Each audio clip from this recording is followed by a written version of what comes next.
Tubers. So, we got something. We have another new watch to share. Let me get this shadow out of the way a little bit here for y'all. Hope you're having a really wonderful day. I've just picked up a brand new Omega. And it does come with some warranty papers, the receipt.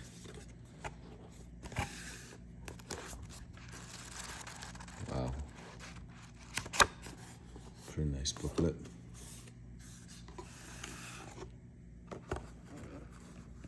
You know, this box is really second to none. The presentation on this is exquisite.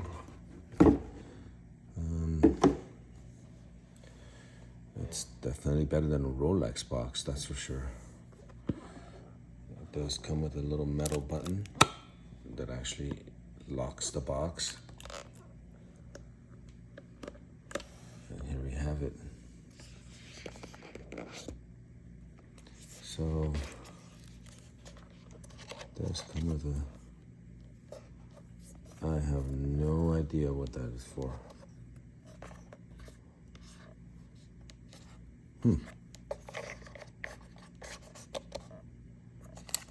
Some links that we took off. A little baggie.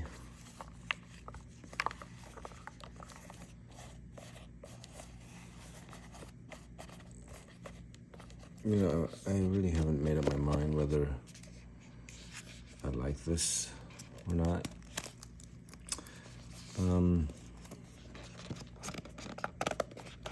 And this thing is, the pillow is pretty decent. You can, in case you've got smaller wrists, you can actually use this or this to kind of make it bigger. But my wrist happens to be just right in between, so it doesn't really work out very well for me at all because it's either tight or it's too loose. Let's set that to the side for a second there. So, this watch, I'm very happy to say that it is a very nice watch. It feels great on the wrist. It does have, it's not perfect really, but it is pretty close. There's a couple things that I like and I don't like about this watch. This actually is my second Omega. Omega Seamaster. The original Seamaster 300 I had was actually the very first James Bond showing. I think it was in 1994. I thought I went when I purchased it on 1994. It wasn't. I'll show it to you guys one of these days. But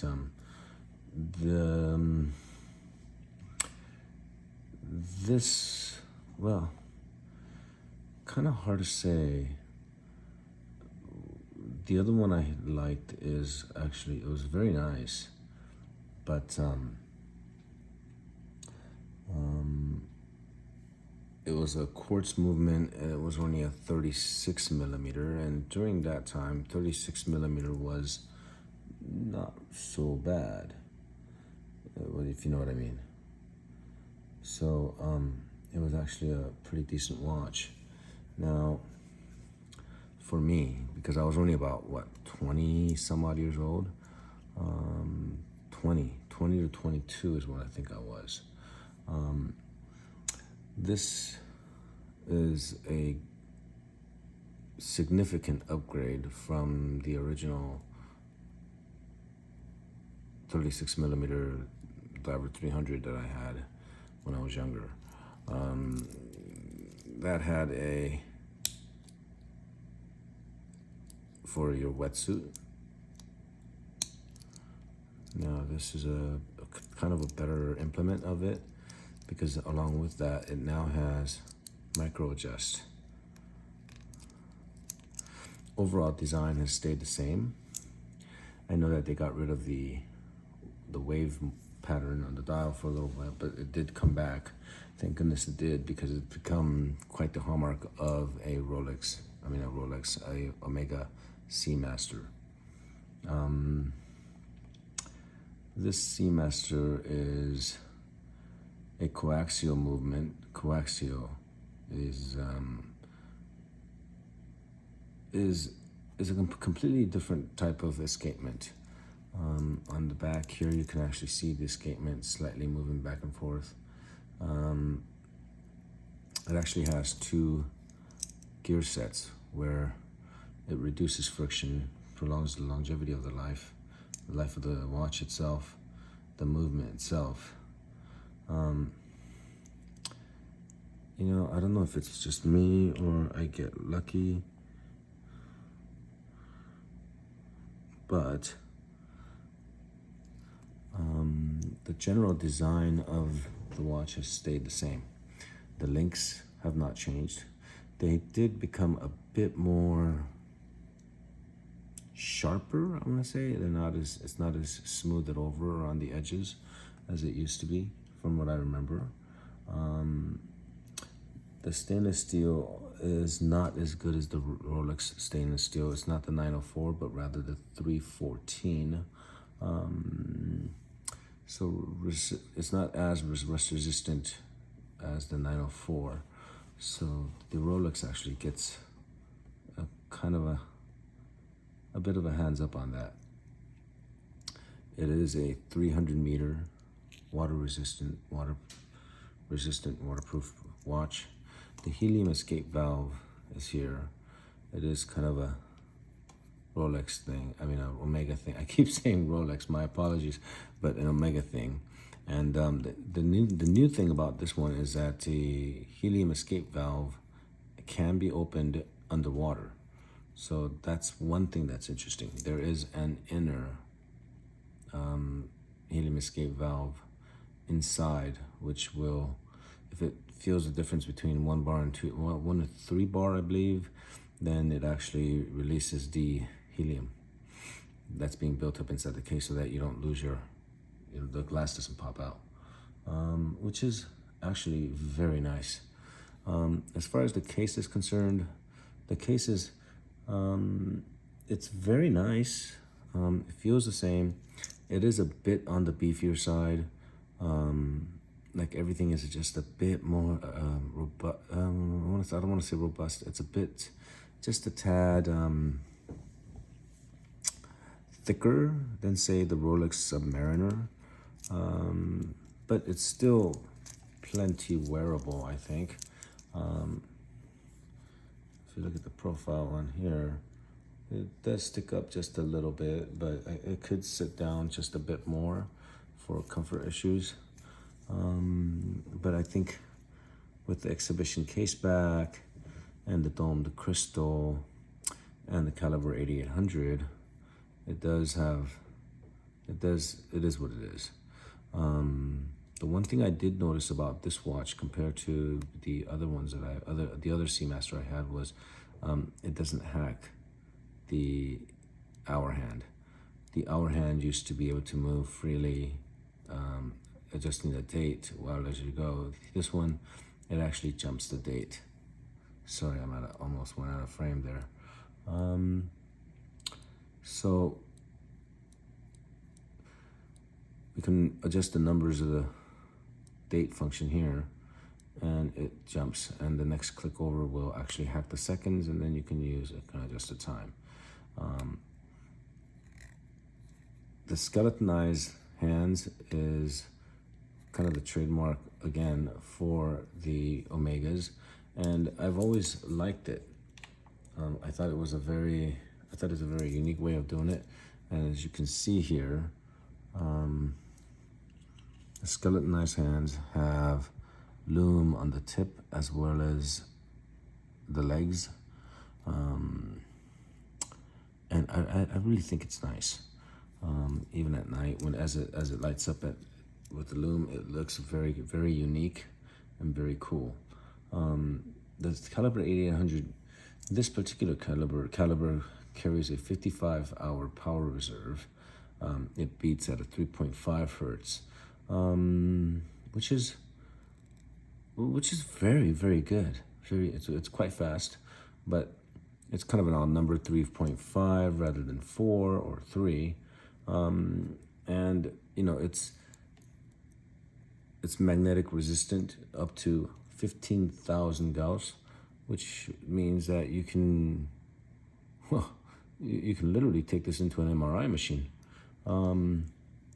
It is meta certified, so it beats Rolex by a mile when it comes to magnetism. Now, on the case here, we do have a ceramic bezel, which is always a plus in my opinion. The ceramic bezel gives you super scratch resistance. Most of your scratching on the watch face is not really the crystal. Crystal is pretty hard itself. It's usually right on the bezels here, around the edges.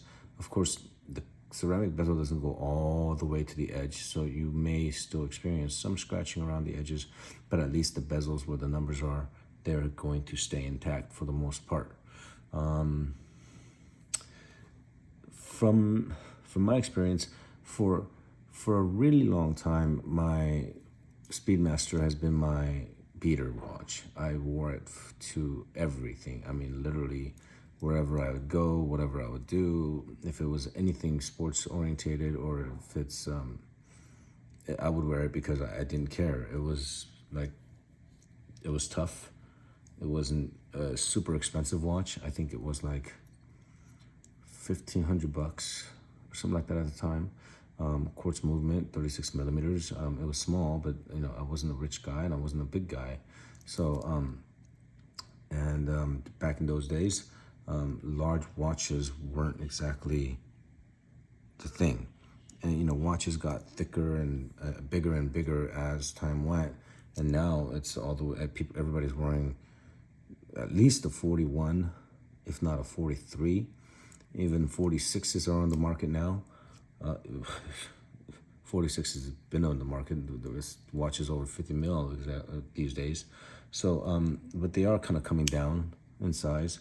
And I think the Goldilocks zone is right around the 39 to 42 millimeter mark. 40 and 41 millimeters is actually quite ideal, even for a diver's watch with the bezel. The rotating bezel takes up some real estate on certain watches without a bezel, where the dial extends all the way to the edge here. Anything over 43 it just looks big and awkward, and you know, quite unbalanced on the wrist unless you're a really heavyset guy. This watch comes with a free-sprung balance with and it's a silicon balance wheel, and that also protects the watch from, you know, magnetism. And being that it's a silicon movement, silicon springs are, you know, harder to deal with, and you're not supposed to touch it, and there's, you know, all sorts of things that go along with that. Now, along with this white and black bezel, they do have the silver one and they have the blue one. They do have a limited edition line, limited production per se, where they have the bezel not made out of ceramic, but it's made out of metal. To be honest with you, in my personal opinion here, I picked this watch. Initially, I was going to get the blue one, and then I looked at it, and then the sales guys at the Feldmar, they told me, you know, our favorite color is white, and I was like, okay, well, let me take a look at that real quick. And they brought it over and I looked at it and I thought, oh, well, yeah, you can see the dates and you can see the time better. It's a little more legible. And then I thought, I brought it home a few hours ago, and the more I look at it, in my opinion, it's a bit too simple. And the ceramic dial has this, it has this, I don't know, it has this sheen to it that I don't really appreciate. It looks almost plasticky, I want to say, for a lack of a better word. I understand it's ceramic, the whole dial is ceramic, but it doesn't feel like it, if you know what I mean. So I think what I'm gonna be doing is, I think I'm gonna make a return on this. I'm going to turn it in, and I'm going to ask them to order me a green one. I mean, I do have the Rolex green on green, the Hulk, but the green on this one is slightly different. I'm going to show it to you here on my iPad. I actually pulled it up. I think that's a really nice green, kind of a forest green. This was the one I was kind of looking at, decided not to. This is the silver dial, okay? And then this I believe is like the limited model. It seems like Beijing 2022 is what it says. So,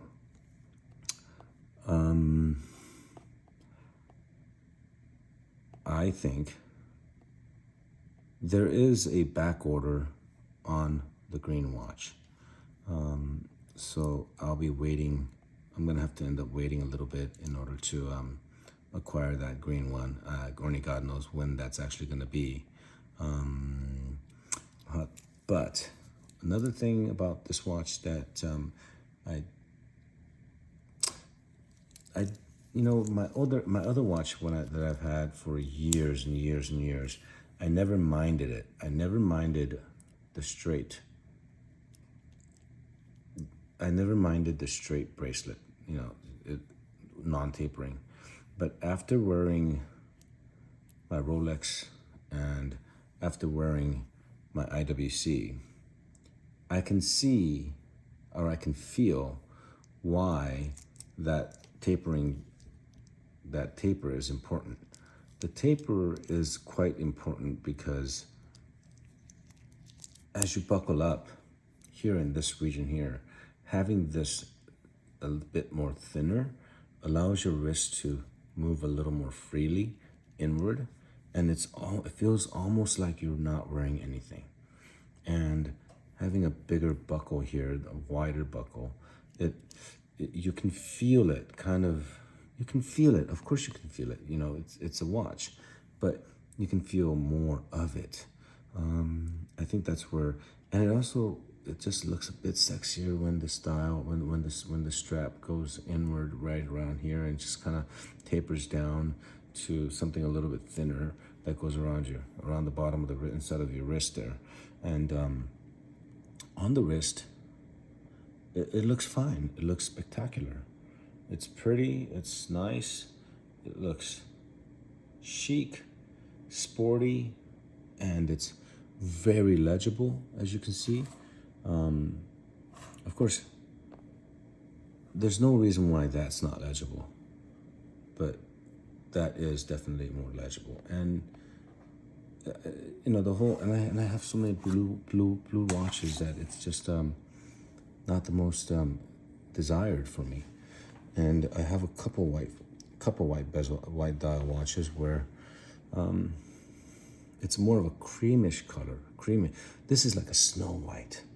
It's super white, and I think that's what's kind of giving it that plasticky feel, because it's so white. that I wish it was slightly toned down, for example. I don't know. I'm gonna let this sit. I'm gonna wear this for about a day or two, and see how much I enjoy the watch. If I enjoy the look of the watch in terms of the color and the contrast of the hands, then who knows? Maybe I'll just keep it. But the hands are blackened with lume, and that's what sets the contrast, I believe. But this whole black and white thing that's going on, I don't know, it's not really my style, this whole black and white thing. I wish there was a little bit more depth, I want to say. It looks like it's drawn up with like a pencil and pen or something. I think I made a mistake on this watch. I'll be honest. I think I may have made a small mistake on this watch on the color choice. The blue one even could have been better. It's more of an original. It's more of the original James Bond. In retrospect, and looking at it, I mean, even that, it's interesting. It's not off. It's interesting.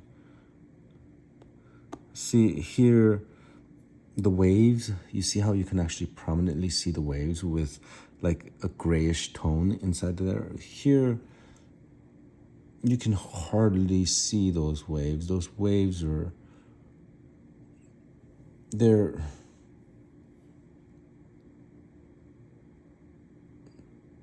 You can hardly see those waves, and I think maybe that's what's getting me. Maybe in this angle you can see it a little bit better. Yeah, maybe like this, but when are you gonna look at your watch like that? I mean, I think it's the way the light hits it, because it's so white and it's so snow white that these waves kind of disappear, and that takes away from the whole Omega Seamaster dial thing. Look at how prominent the waves look on here. Look how prominent those waves are, and the blue ones and the gray ones, you can actually see a very nice contrast between the dial inside the dial, those contrasting waves. I hope that on the green one you can actually see the waves just as well. I have never seen this guy in person yet, and I also like the fact that the hands are silver, polished. I'd rather have either polished hands, or I'd have blue hands. Blue, they heat the metal to get it to that blue color. It's called bluing. Blue or polished silver hands. This black dial thing, the more I talk about it, the more I look at it, the more I'm talking myself out of this watch. Yeah, unfortunately, I think I might have to pass on this watch. Another thing that I found a little bit disappointing is they still have this same scalloped frame around the rotating bezel, and it's tremendously difficult to get a nice grip on it, unless, like, on top of here, if you grip it here where you have, I forgot what that's called actually. What is that called? If you grip it by the top where there's just not that much real estate, it doesn't turn very well, and you have to really always turn it from here, like on the sides, and that's always been the case with even the older one. And what I've found, what I feel, and what I hear, Rolex, the execution by Rolex is a good stretch better. It's tactile, it's grippy, it's sharp to the finger, so you actually get a good turn on it. This thing, it just kind of slips, just because those scallops are just way too thin. So anyways, those are my 2 cents. You know, I love this brand. I can't wait. I couldn't wait to get another Omega on my wrist, because throughout my younger years, high 20s, you know, early to mid 20s, you know, years of age, I wore the schmack out of my Omega, because I was young and I didn't have that much money, and that's all I had. So I couldn't spend all that money on a new watch, and this was the watch I wore everywhere we went, whether it was going out on town or going to the beach or whatever it was. This is that's the watch I wore all the time. As a matter of fact, I still have the watch. Give me a quick sec. I'll be right back.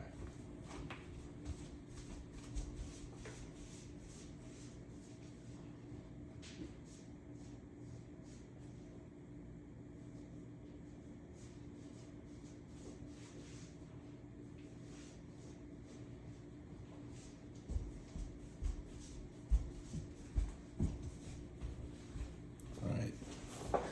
Here we go. I've brought my small watch collection here. I've got some other watches over there, but these are my these are my watches that are pretty much. I went through a bunch more before I settled on. I lost a bunch of them actually, but this is the Omega Speedmaster that I spent most of my life with. My early to late 20s, I was always wearing this. Then, actually before that, I wore this Hamilton. It is an automatic, and it served me well, and during the time, it was actually a pretty decent watch. It's like a 36 millimeter as well. You know, back then, 36 millimeter was a decent sized watch. And then from there, I took my buddy's watch and I kept it. Sorry, Terry. I still have your watch. And then I bought this watch, the Breitling. And this was probably one of my favorite watches to date, because you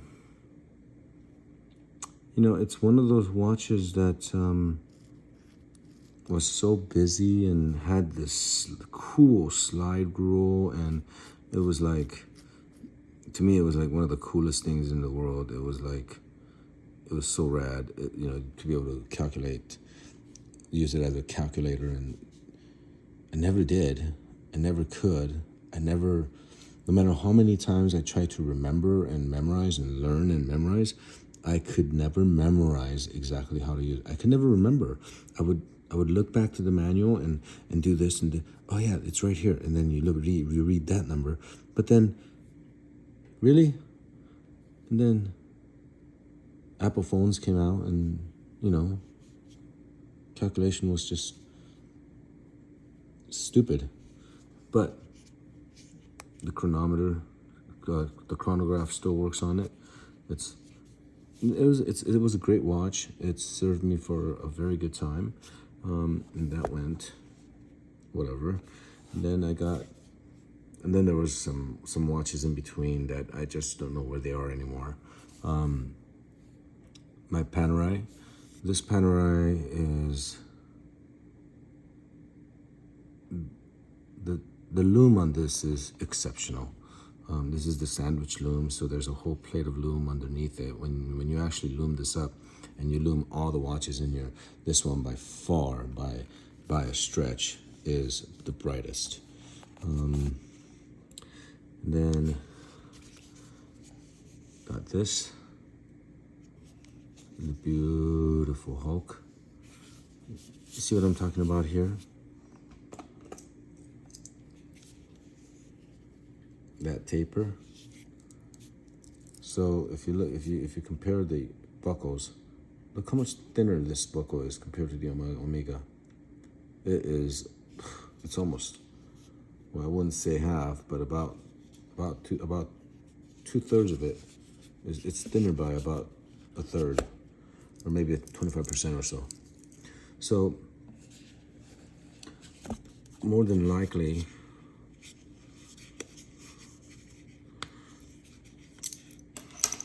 that will go into my spare watch box. I have another watch box that I use for just storing other watches. These are, and then I need to get another, I will probably get another watch to replace this out of this box and then put it into a different box, eventually replacing this watch as well. Then we have, this is a fairly new watch. We just did a review on this not too long ago. This is the IWC Pilot watch. This is the in-house movement, not the Valjoux movement. This is not the Le Petit Prince, but the 2022 release. This also has a tapering bracelet, and but it doesn't taper as extremely as the Rolex does, as you can see there. But this also is a very comfortable watch. It's a bit on the large side, which I don't mind. This here is the Accutron electrostatic movement watch. It's not an automatic mechanical watch, but rather it's an electrostatic watch where these two turbines actually are connected to a rotor on the inside back. And when that turns, it turns also these turbines, which create static electricity, then which static electricity is stored in the transistor, and then this motor starts to run the second hand. The second hand sweep is an amazingly smooth sweep, just like the Seikos, the Grand Seikos. Now it starts to go, and it slows down or speeds up depending on exactly where the second hand is in real life. And then once it catches up to that second hand, or the time catches up to the second hand, it starts to go at its correct pace. So the watch is actually always running, and when it's ready to run, when you start moving around, this motor starts to power the second hand, and the second hand starts to move. Very cool watch. It's the one of its kind. It's the very first electrostatic watch ever made, and it is made by Accutron. It's quite mesmerizing, this watch is.